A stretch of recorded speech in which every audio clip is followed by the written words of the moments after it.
Before we dive into today's episode, I have something truly special to share. Next September, I'll be leading an intimate women's retreat through the south of France and northern Italy, and you're invited. Picture this: mornings exploring the colorful markets of the French Riviera, afternoons sipping wine, and a hotel view with golden Mediterranean sunsets. Whether you love photography, food, or just want to reconnect with your playful creative self, this trip is designed for you. Spots are limited, so if all this sounds like your kind of adventure, please visit tourwithabsolutely.com and look for the tour France and Italy with Crystal. You can also send me a message or check out the show notes.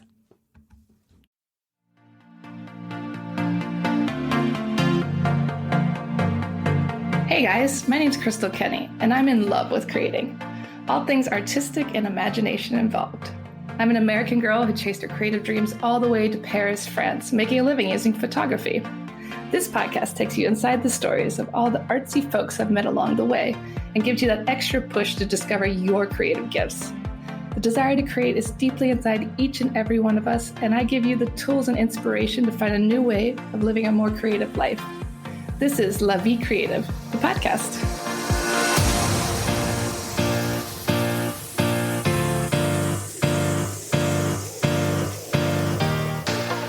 Claudine Hemingway is a descendant of famed writer Ernest Hemingway.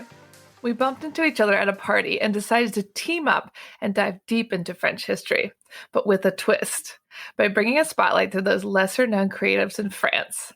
This is History with a Hemingway. Welcome back to Paris History Avec Hemingway. I am back with Claudine, and today we are talking about a very important woman in French history, Olympe de Gouges, and I'm sure we are slaughtering that name. So French people, please help us out here later. But we're going to talk about what she did for women's rights in France, and I'll let Claudine take it from here. She basically did this for like all of womankind. We love her. Yeah, she was pretty amazing. And it is Olympe de Gouges. She was born May 7th, 1748 in Montauban. And she was the daughter of a woman named Anne Olympe Molsay. And her mother was married at the time, but her father might have actually been a lawyer that her mother had a little thing with.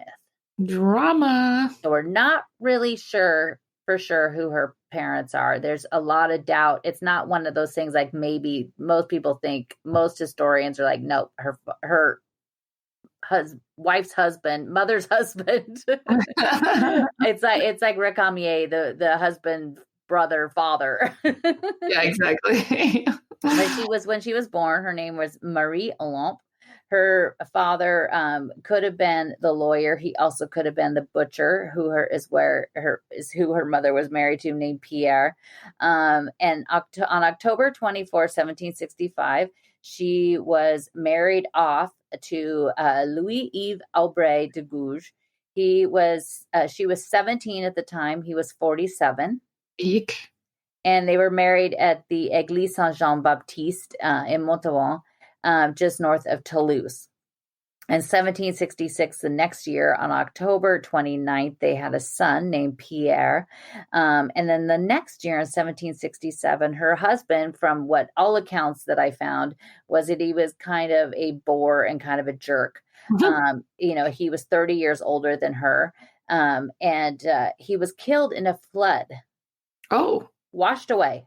Wow. Lucky her. Lucky her. So in 1770, she decided to move to Paris to live with her sister. She brought her son with her.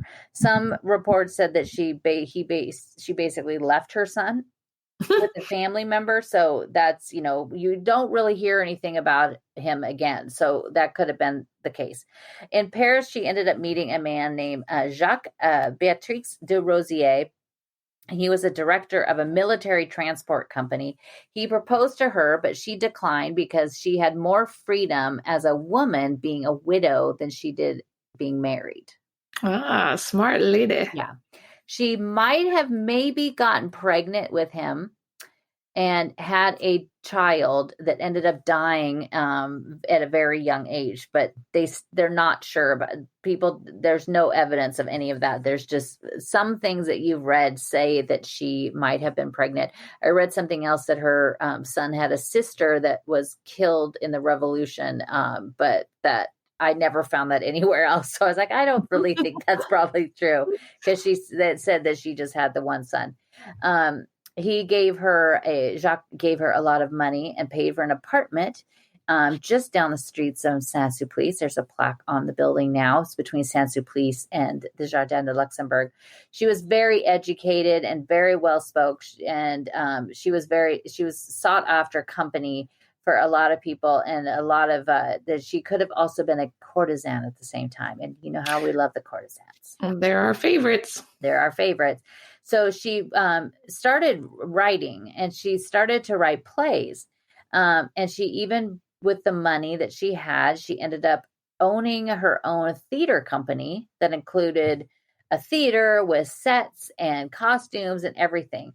Her very first play that she wrote was Zamor et Mirza, and it was in 1784. It was a story about slavery in the colonies. It never took the stage because she received death threats. Oh, wow. And the Comédie Française was always threatened with that people were going to attack it and burn it down. So it never saw the light of day on the stage at that point. It was from the slave's point of view about the consequences of slavery in the colonies. Oh, wow. She was way ahead of her time. She was way ahead of her time. Again, 18th century. She also wrote about the memoir. It was called The Memoir of Madame de Valmont. It was a fictional autobiography based on her mother's treatment by her father. She wrote another one called Les Amours de Charbon, which was very close to Beaumarchais' Marriage of Figaro. He accused her of plagiarism, and so this show never made the stage. But she did write things that were in her stage company. That just the big ones that she's kind of known for never saw the light of day. They're too controversial. Yeah. So in the next year in 1785, because of the play of for the slaves, she ended up getting arrested and thrown into the Bastille for a few days, because she was still she was writing these things. And so her plays were still getting out there, even if they weren't being performed. They were being written and distributed. It's crazy you could be thrown in jail for that. Yeah. She became more and more outspoken about what was going on in France, especially against women, and started to make a lot of noise about it, printing pamphlets and posters that began to appear all over Paris, hanging on everything. In 1787, she sold her theater and her sets and all of her costumes, and just so she could just focus on her writing. She ended up compiling 3 full volumes of her work. So all of the different plays that she wrote, including the Zamor, but also another play that she never saw on stage called Molière et chez Ninon, which, if you remember, we did an episode very early on about Ninon de l'Enclos, who was another courtesan at the time. It was a 5-act play, and it was all about Molière being at the house of Ninon. And she thought that Ninon was this amazing, because this is, I think Ninon was 16th century, and that was the one that her mom wanted her, to marry off. So you had a choice between married to being a nun. And so she ran off and ended up getting, having sex with somebody, so that, her mother was completely distraught, and now she can't marry her off or be a nun. Yeah. So she thought, Ninon was this incredibly strong and spirited and generous woman. And so loved to keep these real women in her stories, because it was also her way of getting the history of all of these other women out there. But she also just loved using them in her stories, because they were real people instead of just making up characters. She was the original podcaster. Yeah. So in 1789, the National Assembly had published the Declaration of the Rights of Man and the Citizens. What about women? It was, so it was basically just for men, the rights of men. It was inspired by the Enlightenment and also on the U.S. Declaration of Independence. Might be the first time we've ever had anything from the U.S. that inspired France. Yay! The Declaration.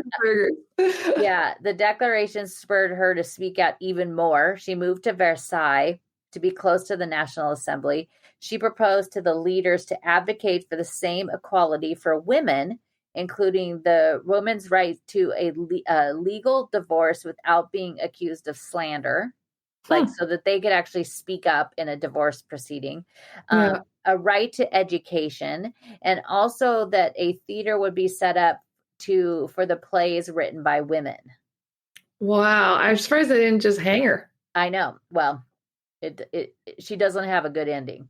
So, spoiler, at the time, she still supported the monarchy. She even told Louis XVI that he should abdicate the throne because the voices of the revolution were starting to rumble. The Bastille had fallen. And so she thought, if you abdicate right now, you could probably fend off any other action from swelling. Obviously, he didn't listen to her. No one listens to women. No, she remained a royalist until Louis XVI, and Marie Antoinette escaped on July 20th, 1791, the famous escape. And at that point, she basically lost her support of them. The Society of the Republican and the Revolutionary Women encouraged her to write a document that would be dedicated to women, just like the one that was dedicated to men. Mm-hmm.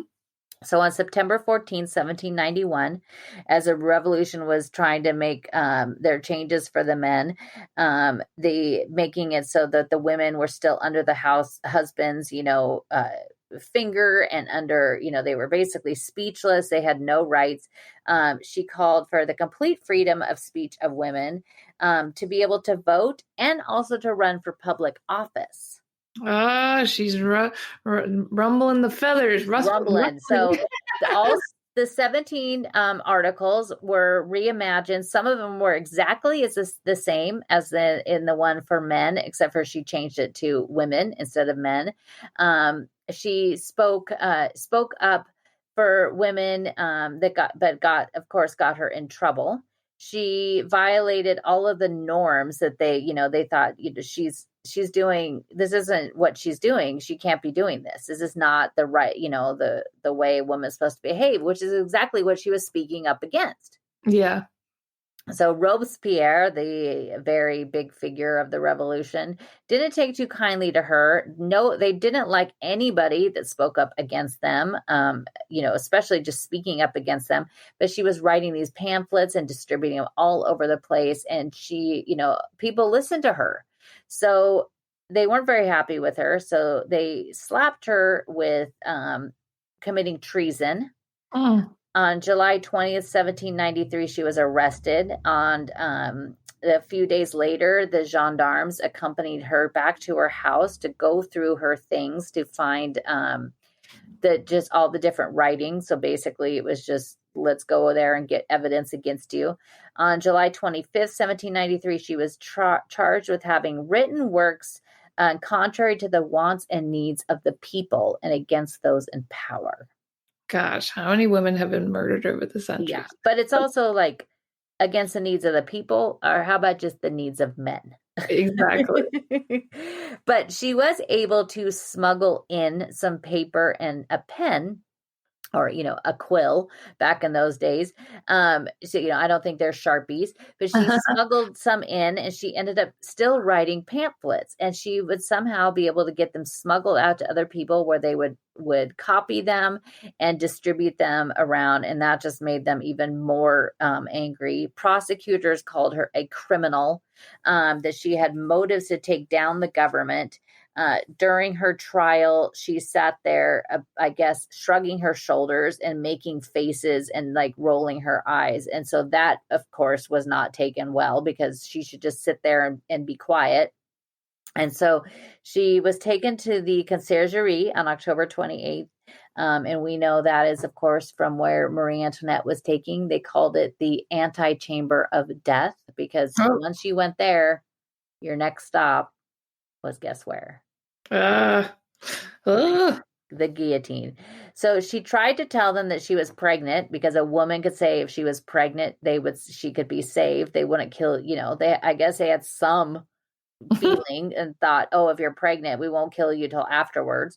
But a doctor came and they examined her and found that no, she was not pregnant. And so her march to the guillotine was still on. The guilty verdict was dropped on November 3rd, and at 4 p.m. on November 4th, 1793, she walked up the scaffold. Her last words were, "Children of the fatherland, you will avenge my death." Wow, she was badass. She was badass. She was tossed into the Madeleine Cemetery.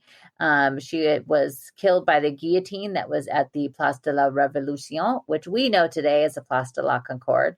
It was the same one that Marie Antoinette was killed and thrown into the same cemetery just 17 days before. Oh my gosh, back to back. Back to back.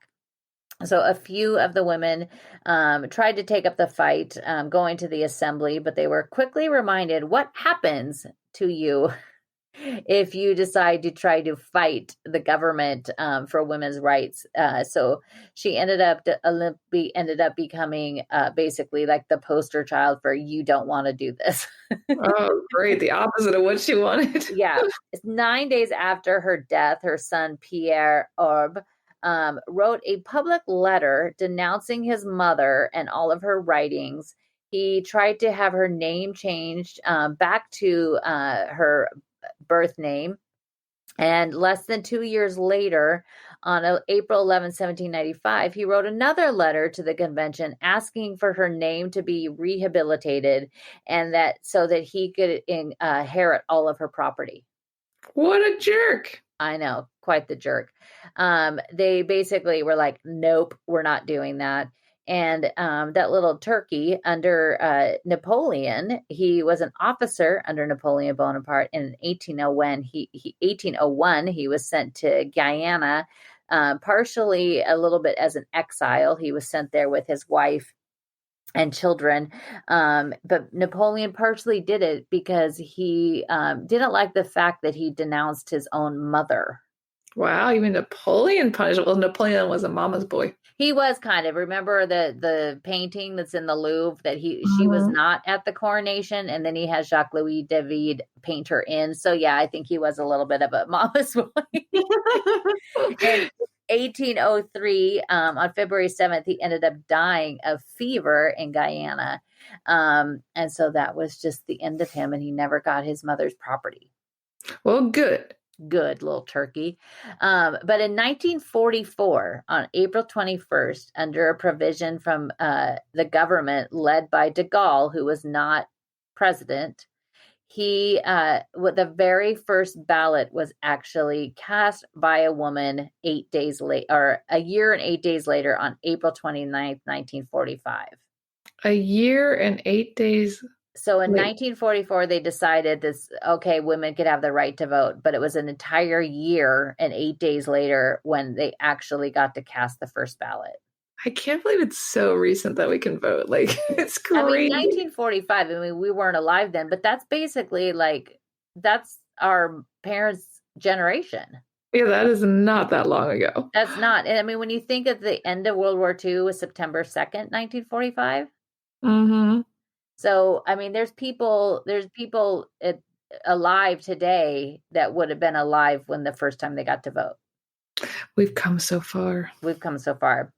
In 1965, women in France were given the right to own their own intellectual property, and before that, 1965, we're getting closer to our generation.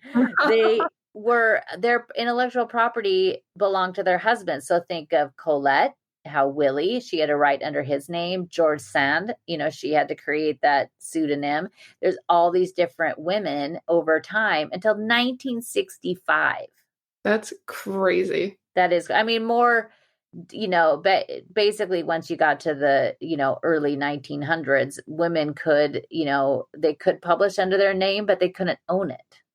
Ugh, that's ridiculous. And the death penalty still went on until 1981. Yeah, the guillotine was still going for a long time. In the 70s, the last like 3 people, I want to say it was 1977, I think it is, Wow. that was the last killing of somebody by the guillotine. Oh my goodness, that's insane. Yeah, but now today, as we just talked last week about Saint-Geneviève and the Pantheon, the Pantheon now has, it's the temple to the great men of France, but there's 6 women in there now that they just added Josephine Baker. But Marie Curie was the very first one added in 1995. Technically, there was another woman before that, but she was added because her husband was there. So they she might have been a woman, but they don't count her. Yeah, like just following your husband. Yeah, and there's a lot of people that aren't very happy about that, but Marie Curie was the first woman to be put into the Pantheon because of what she did. And there has been talk every few years it comes up the Olympe de Gouges should be buried in there, but it doesn't usually give a lot of traction. But she is very well known. There is a little Place Olympe de Gouges up in, I think it's the 11th. But there should be more about her. But a lot of Americans will actually know her name. That's surprising. Because she did a lot for women. I mean, she did, she spoke up at a time when people didn't want to, and obviously it ended up in her death at just 45 years old. Gosh, that is sad, but at least she got her way in the end, very far. They definitely should put her in the Pantheon. Yeah, for sure. There shouldn't even be a debate about it. After I get Rose Valland in the Pantheon, I'll work on that. Yeah, who do you right to? But I was actually, for this episode, I started doing research on Simone de Beauvoir, the writer. Mm-hmm.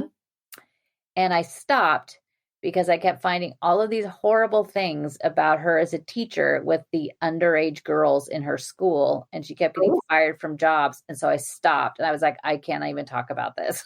Oh, no. So we're not doing one about her. Okay, well, never mind. Yeah, and she's very well known. It's very interesting because she's very well known. She and Jean-Paul Sartre, a lot of times, there's even, I think it's right out in front of the Église Saint-Germain. There's the Place de Beauvoir and Sartre, because they would go to Du Magot and Café de Flore. But it's very interesting because she's renowned for writing these different, she was another huge feminist. She was another huge feminist that wrote these different books about women and the second sex and how they deserved all these rights. And then when I was surprised because it's all very out there, this information about her getting fired from schools because of having relationship with underage girls and bringing them to Sartre because he liked to sleep with virgins. Ugh. But for some reason, it's kind of the Coco Chanel story where it's like, do we just look? You can't look past that. It's pretty horrible. Yeah. They just pulled that one right under the rug. Yeah, I was kind of so disgusted with it. I was like, I can't actually even research her anymore. I just don't even want to talk about it. Too bad. Well, at least we know why now. Yes, now we know why, but we would rather look at Olympe and what she did for women. Yeah, we like her more. Well, thanks for tuning in, guys, and make sure you join Claudine every weekend for live tours around Paris. You can check out her website, claudinehemingway.com, and also she does tour planning. She gives tours, so go over to her website to learn more and tune in next week. Thank you for listening to Paris History Avec a Hemingway. If you want to find out some more, you could always find me on my Instagram page, Claudine Bleu Blanc Rouge, and that's BLEU, as in the French way to spell it.